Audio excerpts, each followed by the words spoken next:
Senhora deputada, senhores deputados, muito bom dia. A quórum regimental, por isso damos início à reunião ordinária da Comissão de Finanças e Tributação. E os senhores deputados receberam em seus respectivos gabinetes cópia da ata da 19ª reunião ordinária da Comissão de Finanças e Tributação, referente à terceira sessão legislativa da 20ª legislatura, em discussão, não havendo quem queira discutir em votação. Os senhores deputados com cópia permaneçam como se encontra aprovado. Recebemos ofício do eminente deputado Mário Mota, comunicando a ausência no dia de hoje, no entanto, fazendo a indicação do eminente deputado Júnior Cardoso para substituí-lo. Seja bem-vindo, deputado Júnior Cardoso. Também recebemos ofício do eminente deputado Sargento Lima, o qual desejamos pronto restabelecimento, também comunicando a ausência no dia de hoje, no entanto, também indicando o eminente deputado Maurício Peixe para substituí-lo. Seja bem-vindo, deputado. Senhores deputados, para todos eles.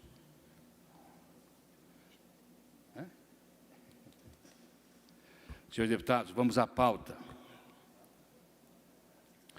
Temos em nosso poder as seguintes matérias: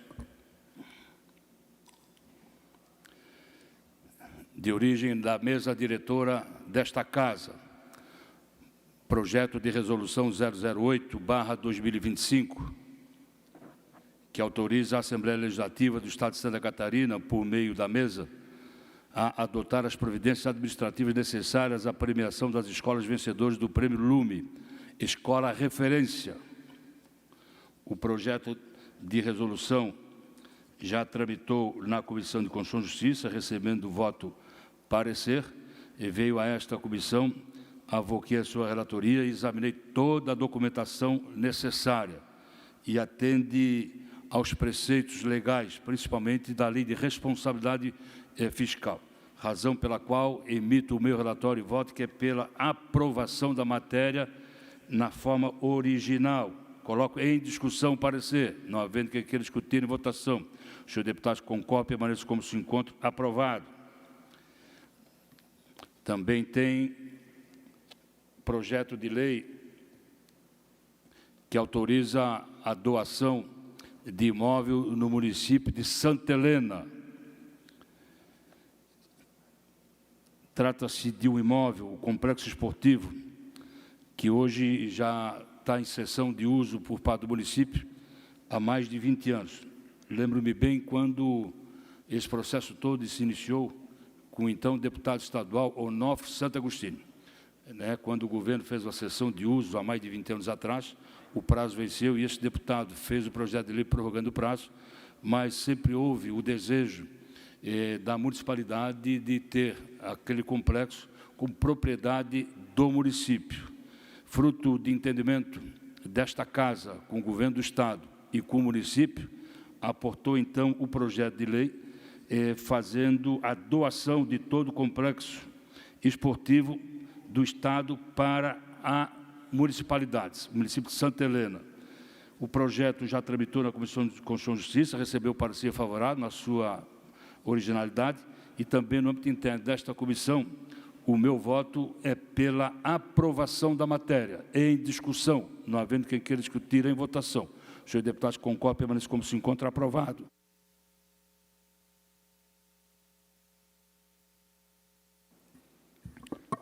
Senhores, temos ainda em meu poder a medida provisória de número 0265/2025, que altera o artigo 4º da Lei 18.672, de 2023, que institui o Fundo Estadual de Apoio à Manutenção e ao Desenvolvimento da Educação Superior Catarinense, Fundesc, e assistência financeira para o pagamento das mensalidades dos cursos de graduação frequentados por estudantes em instituições de ensino superior, que especifica e estabelece outras providências.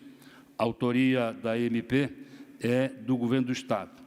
E foi feita a leitura em plenário, retornou para a Comissão de Constituição e Justiça, que tratou da sua admissibilidade, veio para o plenário, para a sua admissibilidade também, e sendo feita A admissibilidade na Comissão de Constituição e Justiça no plenário veio para a Comissão de Mérito, que é a Comissão de Finanças e Tributação. A medida provisória ela foi editada, tem uma outra medida provisória também em curso na Assembleia, que ainda está na CCJ, que é a 266, mas essa já está no prazo final da sua regular tramitação, inclusive com prorrogação. E a medida provisória ela foi editada para fazer correções no texto, principalmente no que diz respeito à distribuição do valor da assistência financeira também. Os recursos excedentes do FUDEST também serão apurados no final de cada exercício. E, excepcionalmente, para o exercício 2025, fica autorizada a redistribuição. Houve uma emenda do deputado Pepe Colasso, no sentido de fazer a supressão do artigo que trata do limite de alunos por instituição, a chamada trava, e também revogando o artigo da lei que trata da holding, ou seja, o CNPJ único e não o CNPJ pulverizado. Mas, examinando a MP, não constatei óbice da sua regular tramitação, atende tudo o que diz a lei de responsabilidade fiscal, e o meu voto é pela aprovação da matéria, convertendo a medida provisória em projeto de lei na forma original, sem emenda. Portanto, rejeitando a emenda do deputado Pepe Colasso. Em discussão, parecer e voto. Não havendo quem queira discutir, deputada Luciana Carminati, para a discussão. Cumprimentá-lo primeiro, presidente, nobres colegas deputados. Essa matéria ela foi objeto de discussão da audiência que realizamos sobre a Universidade Gratuita e o Fundez. Na ocasião, nós recebemos a denúncia de que muitos estudantes tinham se matriculado na Unisul e que, em função da trava das 4.000 vagas, esses estudantes foram prejudicados, não foram devidamente informados. Em função disso, inclusive, que com data do dia 12 de junho, nós tivemos um decreto-lei do Governo do Estado, corrigindo a necessidade de que, obrigatoriamente, não precisaria o estudante estar matriculado para acessar as bolsas. Acessar não, para que ele pudesse, então, ser considerado para as bolsas. Eu trago esse histórico porque nós estamos aqui retomando a manutenção da trava dos 4.000. O que eu quero pedir ao líder de governo, deputado Maurício, é que, de fato, o governo do Estado considere que há um problema, que são esses estudantes. E, na minha avaliação, como a Unisul, mesmo sendo uma instituição agora privada, sobre a administração do Grupo Ânima, ela recebe recursos públicos e, portanto, tem responsabilidades também sobre a política de acesso ao ensino superior. A minha sugestão, eu vou concordar com o seu relatório, seu parecer, mas eu quero pedir ao líder do governo que trate desse tema, porque ele não está resolvido. Nós temos inúmeros estudantes do sul do estado que amargam a dor de ter dívidas, mesmo não sendo mais estudantes, porque foram matriculados. E a instituição, à época, não orientou adequadamente. Então, eu quero só fazer esse registro para não deixar passar aqui a ideia de que está tudo tranquilo, está tudo resolvido. Esse tema, ele volta, e o Estado precisa responder sobre isso. Obrigada. Continua a discussão com a palavra do deputado Maurício Peixe. Som para o deputado Maurício. Alô. Presidente, primeiro, é uma matéria que foi muito bem debatida, estudada, aprovada e que beneficia muitos estudantes, tanto a Universidade Gratuita como a FUDESC. E agora veio essa matéria para regularizar, dar melhores condições. E muito bem relatada pelo eminente deputado Marcos Vieira, que conhece muito bem o assunto. Mas este tema não termina aqui. Ele tem continuidade. Ele vai ter outros desdobramentos, estudos, melhoramento, que vai dar melhores condições. Hoje nós temos uma quantidade bem elevada, grande, de estudantes já tendo benefícios, tanto na universidade gratuita como no Fundoesc. Isso é real. Agora, nós temos um limite. O governo do Estado tem um teto. Não dá para pagar para todo mundo, né, aquilo que a gente sabe que quanto a universidade gratuita tem, quanto o antigo artigo 170, 171, agora Fundoesc, tem. Então, vai sim, Luciano Carminati. A senhora mesmo tem ajudado nesse debate, tem agido, tem feito, e como assim os deputados da casa têm feito a sua parte. Então, vamos dar continuidade e ver no que pode ser atendido aqueles que ainda estão fora. A senhora disse muito bem, o Grupo Ânima é privado e também tem as suas responsabilidades. As universidades, isso é bom deixar bem claro, as universidades têm as suas responsabilidades. Quem falou para os estudantes que eles tinham direito não foi o governo, é a universidade, tanto na gratuita como na privada. Aí eles falaram que eles tinham direito e depois não tinha para todo mundo. Mas isso vai sendo resolvido. Obrigado pela sua contribuição, a sua ajuda. Continua a discussão. Não havendo quem queira discutir em votação. Os senhores deputados concordam, permaneçam como se encontram. Aprovado o parecer da medida provisória 265 na forma original por totalidade dos votos, dos membros desta comissão. Deputado Antídio Lunelli, Vossa Excelência com a palavra. Bom dia, senhor presidente, colegas deputados e público que nos acompanham. Eu relato o parecer ao projeto de lei número 0222/2024, de autoria do deputado Maurício Scudilacchi, que institui a Política Estadual de Saúde Mental para os integrantes da Polícia Civil, Polícia Militar, Bombeiros Militares, Polícia Penal, Polícia Científica e agentes socioeducativos.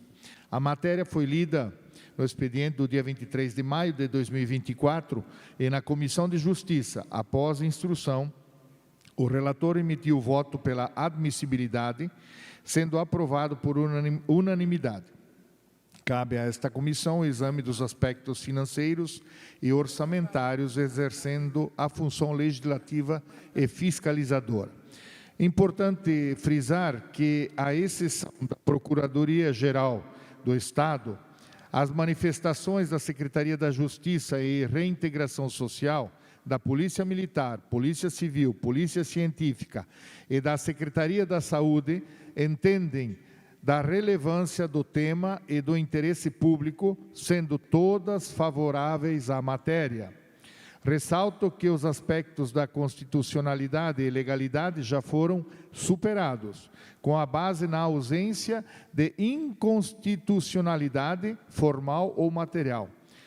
Na não violação da competência privada do chefe do Poder Executivo de não impor mudança no regime jurídico dos servidores públicos estaduais e porque a matéria não acarreta custos ao erário.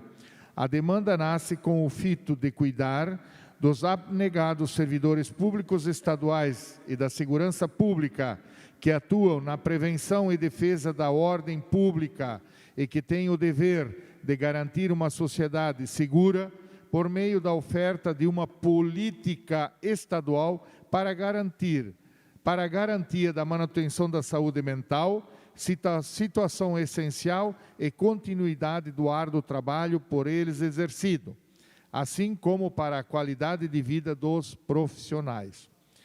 Neste colegiado,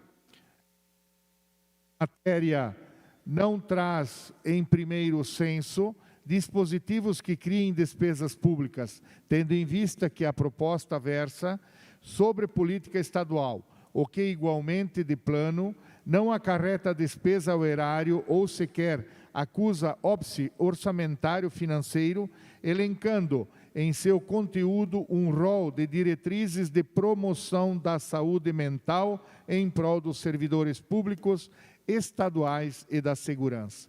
Ainda considerando em especial condição que, se implementada for a aludida política estadual de saúde mental pelo governo do Estado, dentro da sua avaliação e critérios discricionários, interesse público, oportunidade e convivência da administração pública, a mesma necessitará, consoante a incumbência do próprio Executivo, estar em consonância com os limites já previstos no seu arcabouço orçamentário e na sua programação financeira.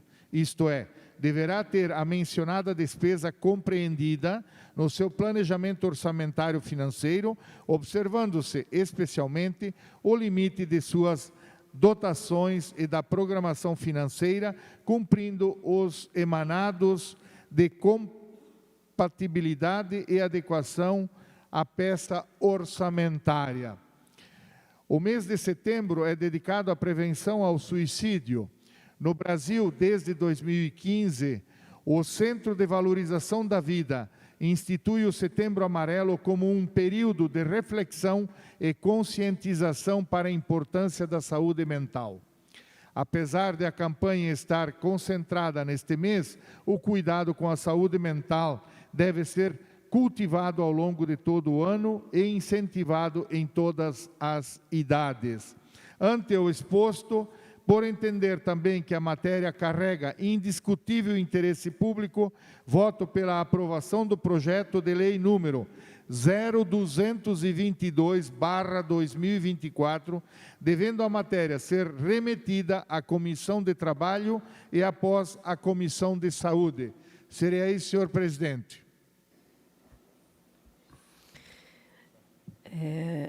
Relatório ao projeto de lei 222 de 2024, que institui a política estadual de saúde mental para os integrantes da Polícia Civil, Polícia Militar, Bombeiros Militares, Polícia Penal, Polícia Científica e agentes socioeducativos. Autoria do deputado Maurício Scurdilac e parecer pela aprovação do relator, deputado Antídio Lunelli, ressaltando que temos ainda a apreciação de duas comissões, a Comissão de Trabalho, Administração e Serviço Público e a Comissão de Saúde. Eu coloco em discussão, não havendo quem queira discutir em deliberação, quem concorda permaneça como está, aprovado por unanimidade. Deputado agora... Deputado Júnior Cardoso, substituindo o deputado Mário Mota. Senhora presidente, deputada Luciane Carminati, passo a ler o relatório do eminente deputado Mário Mota, PL 0198 de 2024, da autoria da deputada Paulinha, que institui o Sistema Estadual de Prevenção, Informações e Monitoramento de Desastres Naturais e dá outras providências. Presidente, faço a leitura do relatório ao PL e já passo diretamente ao voto. Superada a análise quanto à juridicidade, compete à Comissão de Finanças e Tributação manifestar-se acerca dos aspectos financeiros e orçamentários, bem como da compatibilidade ou adequação da matéria às peças orçamentárias vigentes. De pronto, verifico que a instituição do Sistema Estadual de Prevenção, Informações e Monitoramento de Desastres Naturais não implica a criação ou aumento de despesa pública, levando em conta que as ações previstas em seu bojo já estão contidas na Lei Nacional de número 12.608, de 10 de abril de 2012. Nesse sentido, a Secretaria de Estado da Proteção e Defesa Civil assevera que medidas voltadas ao monitoramento já são executadas por intermédio de tecnologias e profissionais sob gestão de gerência, de monitoramento e alerta vinculado à Diretoria da Gestão de Desastres.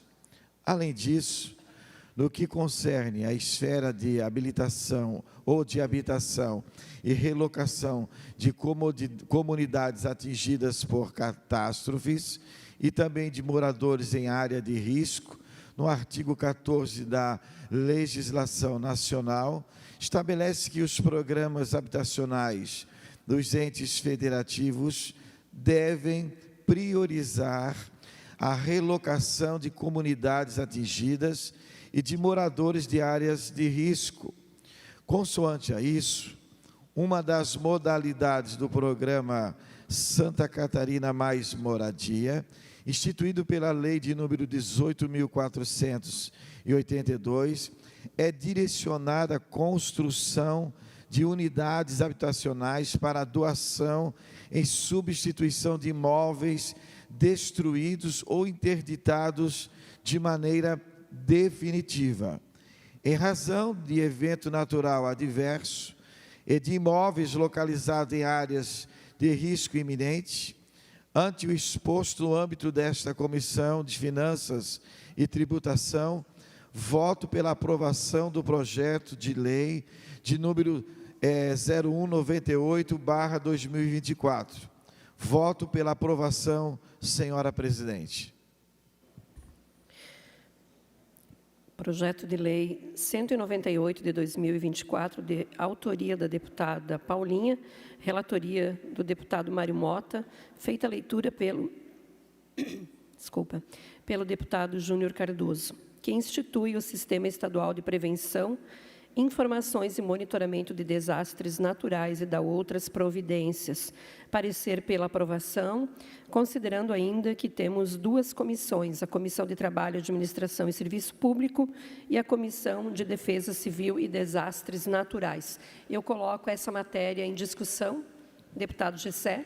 Quero pedir vistas em gabinete, presidente. Vistas concedidas ao deputado Gessé, vistas em gabinete. Deputado Júnior, agora deputado Jair Mioto.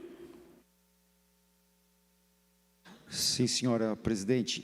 Trata-se de relatório e voto ao projeto de lei 109/2024, de autoria do deputado Ivan Nats, que revoga o inciso 6º do artigo 4º da Lei 16.292/2013, que institui o Programa de Apoio Social PAS e estabelece outras providências. A proposição na Comissão de Constituição e Justiça foi encaminhada para diligências e, após o retorno das diligências, o autor do PL apresentou uma emenda substitutiva global, a qual conferiu nova redação ao referido dispositivo legal e restringiu a exigência do SEBAS apenas aos casos de transferência de recursos financeiros a título de subvenção social ou auxílio para investimento, nos termos do inciso 1º do parágrafo 1º do artigo 1º da Lei 16.292/2013. Além disso, o ESG propõe a convalidação dos benefícios anteriormente concedidos pelo PAS a entidades que não haviam cumprido tal exigência, de acordo com a redação original da norma ser alterada. Então, no âmbito da Constituição e Justiça, o relator, o deputado Alex Brasil, sobre os argumentos de que a proposição está em consonância com a ordem constitucional vigente, de que não viola a separação dos poderes, votou pela admissibilidade da proposição nos termos da ESG, que foi aprovado por unanimidade na reunião de 12 de novembro de 2024, aportando a esta comissão do voto. A análise conforme a questão orçamentária.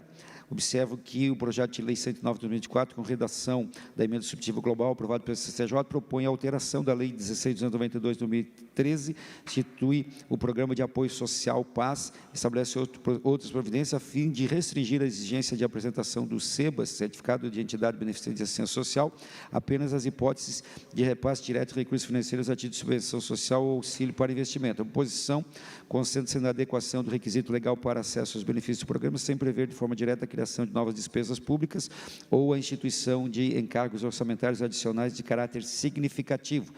Sob o viés do orçamento financeiro, não detecto impedimento decorrente da proposição legislativa, isso porque a matéria não se propõe a criar programa, mas apenas aperfeiçoar o já existente.